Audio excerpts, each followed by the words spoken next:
janji taat setia sebelum berlakunya perjanjian Hudaibiyah. Assalamualaikum warahmatullahi taala wabarakatuh.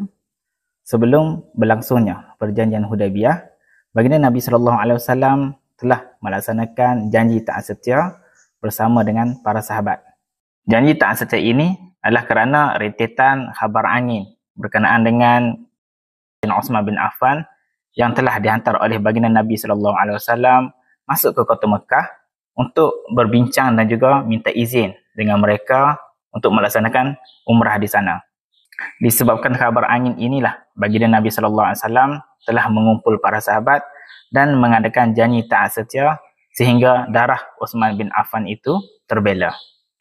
Janji taat setia ini dikenali sebagai Bai'atul Ridwan yang bermaksud janji taat setia yang diridai oleh Allah Subhanahu Wa Taala. Dan peristiwa Bai'atul Ridwan ini telah tercatat di dalam Al-Quran pada surah Al-Fath ayat ke-18. Namun begitu, khabar angin itu sekadar khabar angin.